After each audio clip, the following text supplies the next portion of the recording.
लीला Poonawalla foundation तर यांच्यामार्फत विद्यार्थ्यांसाठी 60,000 रुपये ते 80,000 रुपयापर्यंत स्कॉलरशिप दिली जाते।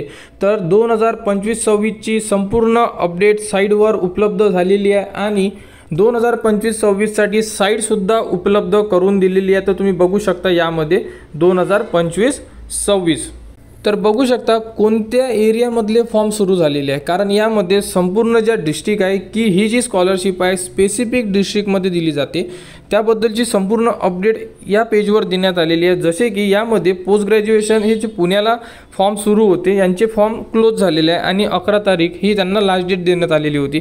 त्याचप्रमाणे बघू शकता इथे हैदराबाद आहे, वर्धा आहे, त्यानंतर अमरावती आणि बेंगलोर तर यांचे फॉर्म काही एरियातले फॉर्म सुरू झालेले आहेत आणि काही एरियातले फॉर्म अजूनही अपकमिंग आहे। यामध्ये तुम्ही जर फॉर्म फिलअप करत असाल तर तुम्हाला 300 रुपये फॉर्मची फी आहे आणि यामध्ये तुम्हाला किती स्कॉलरशिप मिळणार आहे, यासाठी कोणते विद्यार्थी इलिजिबल असणार आहे या संदर्भात संपूर्ण अपडेट आपण या व्हिडिओमध्ये बघणार आहे। आणि हा व्हिडिओ बघितल्यानंतर जर तुम्हाला वाटत असेल की फॉर्म फिलअपचा व्हिडिओ तुम्हाला पाहिजे असेल तर तुम्ही कमेंट्समध्ये तशा प्रकारे सांगा, तर तुम्हाला नेक्स्ट व्हिडिओ हा फॉर्म फिलअप कसा करायचा संपूर्ण स्टेप बाय स्टेप माहिती आपल्या चॅनलवर देण्यात येणार। तर सर्वप्रथम यामध्ये काही ठिकाणचे फॉर्म सुरू झालेले आहेत, तुम्ही बघू शकता। जसे की BSc नर्सिंग पुण्याला सुरू झालेले आहे, पुण्याला इंजिनिअरिंग म्हणजे direct second year after diploma म्हणताय तर हे सुद्धा सुरू झालेले आहे। त्याच्यानंतर BE-BTech हैदराबाद सुरू झालेले आहे फॉर्म।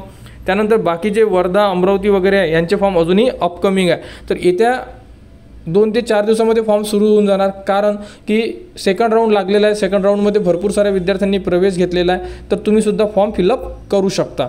तर बघू शकता अशा प्रकारे एक ब्राउचर आहे आपल्याजवळ। त्या ब्राउचरमध्ये 2025-26साठी संपूर्ण जी अपडेट आहे ही देण्यात आलेली आहे आणि ही जी स्कॉलरशिप आहे ही स्पेशली गर्ल्स म्हणजे मुलींसाठी स्कॉलरशिप आहे। यामध्ये मुलं इलिजिबल नाही आहे, म्हणून ज्याही मुली आहे ज्यांनाही फॉर्म फिलअप करायचा असेल तुम्ही जर या नोटिफिकेशनमध्ये दिलेला क्रायटेरिया पूर्ण करत असाल तर तुम्ही यासाठी फॉर्म फिलअप करू शकता। तर अशा प्रकारे यामध्ये संपूर्ण माहिती दिलेली आहे, तुम्ही बघू शकता। ही जी PDF आहे ही तुम्हाला आपल्या टेलिग्राम चॅनलवर सुद्धा देण्यात येणार, त्यामध्ये तुम्ही संपूर्ण माहिती एकदा रीड करू शकता। तर सर्वात पहिले तुम्ही एज्युकेशन चेक करू बघू शकता। पुणे, अमरावती, वर्धा, हैदराबाद आणि बेंगलुरू या ज्या डिस्ट्रिक्ट सांगितलेल्या आहे किंवा एरिया सांगितलेला आहे एवढ्या एरियामध्ये ही स्कॉलरशिप प्रोव्हाइड केली जाते। आणि त्यानंतर जो एरिया आहे जसे फॉर एक्झाम्पल पुणे डिस्ट्रिक्ट पकडली तर पुणे डिस्ट्रिक्टमध्ये कोणकोणत्या अभ्यासक्रमासाठी दिली जाते बघा। इंजिनिअरिंग आहे, direct second year engineering, BSc nursing, BSc science, अमरावतीमध्ये इंजिनिअरिंग किंवा BTech, त्याच्यानंतर डायरेक्ट सेकंड इयर BSc, इथे BSc सायन्सला मिळत नाही। अशा प्रकारे संपूर्ण ऑप्शन यामध्ये दिलेले आहे। त्यानंतर पोस्ट ग्रॅज्युएशनमध्ये सुद्धा यामध्ये काही देण्यात आलेलं आहे, जसं की कोणी ME MTech करत असेल त्या प्रकारे तर पोस्ट ग्रॅज्युएशनवाल्यांना सुद्धा मिळते, परंतु या डिस्ट्रिक्टला मिळत नाही, फक्त पुणे डिस्ट्रिक्टलाच मिळते। अशा प्रकारे जर तुम्ही इंजिनिअरिंग, नर्सिंग किंवा डायरेक्ट सेकंड इयर इंजिनिअरिंग जर करत असाल तर तुम्ही यासाठी इलिजिबल आहे।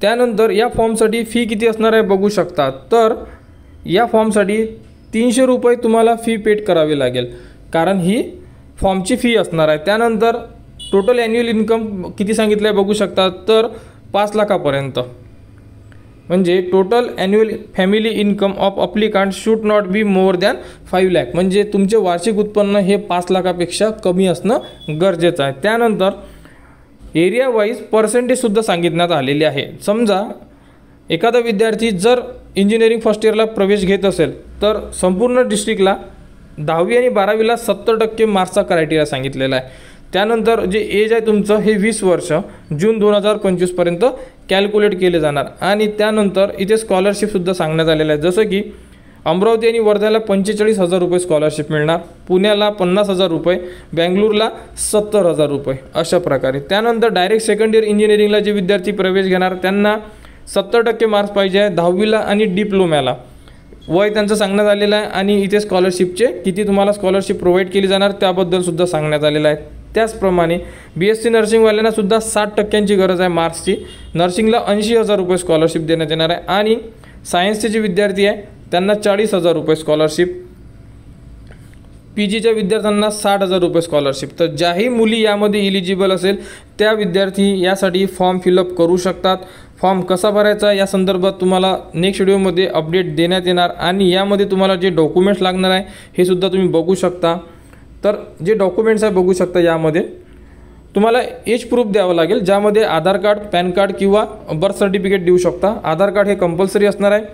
लिव्हिंग सर्टिफिकेट, लास्ट एज्युकेशन जेही तुम्ही कंप्लीट केलेलं आहे म्हणजे तुम्हाला TC द्यावी लागेल. ॲकॅडमिक रेकॉर्ड म्हणजे 10वी 12वी डिप्लोमा जेही तुम्ही एज्युकेशन कंप्लीट केलेलं आहे त्याबद्दलचे तुम्हाला मार्कशीट द्यावे लागणार. त्यानंतर इथून तुम्हाला ॲडमिशन लेटर म्हणजे आपण ते कॅप अलॉटमेंट लेटर म्हणतो किंवा कॅप कन्फर्मेशन लेटर म्हणतो, तर हे सुद्धा तुम्हाला इथे द्यावं लागणार आहे. आणि त्यानंतर रिझल्ट म्हणजे जेही तुम्ही एंट्रन्स एक्झाम दिलेली होती, for example CET, MST CET वगैरे, तर त्याबद्दलचं एखादी जे तुमच्याकडे झेरॉक्स असेल किंवा मग ऑनलाईनची कॉपी असेल तर ती सुद्धा तुम्हाला यामध्ये अपलोड करावी लागेल. इन्कम सर्टिफिकेट बघू शकता, इन्कम सर्टिफिकेटसुद्धा कंपल्सरी डॉक्युमेंट्स आहे अपलोड करण्यासाठी. शेतकरी असेल म्हणजे फार्मर असेल तर त्याबद्दलचा 7/12 वगैरे जर तुम्ही लावला तर तुम्हाला याबद्दलचं बेनिफिट लवकर मिळेल. तर ज्या विद्यार्थ्यांना गरज आहे त्या विद्यार्थ्यांना आणि त्यांच्या मार्क्सवर ही स्कॉलरशिप दिली जाते. तर संपूर्ण ज्याही लेडीज आहे यासाठी अप्लाय करू शकतात. तर अशाबद्दल संपूर्ण माहिती दिलेली आहे. आणि तुम्हाला जर काही इन्फॉर्मेशन पाहिजे असेल तर तुम्ही स्क्रीनवर बघू शकता संपूर्ण एरियाचे मोबाईल नंबर, ॲड्रेस, संपूर्ण माहिती दिलेली आहे. आणि तुम्ही जर फॉर्म फिलअप केला तर तुम्हाला या जिथे ऑफिस आहे यांचे जे ऑफिस आहे डिस्ट्रिक्ट लेवलला तिथे तुम्हाला हा फॉर्म तिथे पोहोचवून द्यायचा आहे म्हणजे सबमिट करायचा आहे. सबमिट केलेले फॉर्म ॲक्सेप्ट होतील, ऑनलाईन भरून ठेवलेले फॉर्म ॲक्सेप्ट होणार नाही. त्यामुळे जर तुम्हाला फॉर्म फिलअप करायचा असेल तर तुम्ही फॉर्म फिलअप करा. काही डिस्ट्रिक्टचे फॉर्म सुरू व्हायचे आहे. फॉर्म सुरू झाल्यानंतर तुम्हाला त्याबद्दलची संपूर्ण माहिती दिली जाणार. फॉर्म कसा भरायचा या संदर्भात सुद्धा तुम्हाला माहिती दिली जाणार. तर लीला पूनावाला स्कॉलरशिप 2025-26 संपूर्ण माहिती उपलब्ध झालेली आहे. 2025-26साठी संपूर्ण विद्यार्थ्यांनी डॉक्युमेंट्स रेडी करा आणि फॉर्म सुरू झाल्यानंतर ज्या एरियातले फॉर्म सुरू झालेले आहेत तुम्ही फिलअप करून घ्या. आणि ज्यांचे फॉर्म सुरू व्हायचे आहे ते विद्यार्थी त्यांचा फॉर्म सुरू झाल्यानंतर भरू शकतात. तर अशाबद्दलची ही एक अपडेट आहे. तर यामध्ये फक्त आणि फक्त मुली यामध्ये फॉर्म फिलअप करू शकतात, यामध्ये बॉईज अलाउड नाही आहे. आणि लीला पूनावाला स्कॉलरशिपबद्दल जी पुढील अपडेट येईल ती तुम्हाला आपल्या चॅनलवर देण्यात येणार. त्यासाठी आपल्या चॅनलच्या कनेक्टमध्ये राहा, चॅनलला सबस्क्राईब करा व हा व्हिडिओ इतरांपर्यंत शेअर करा.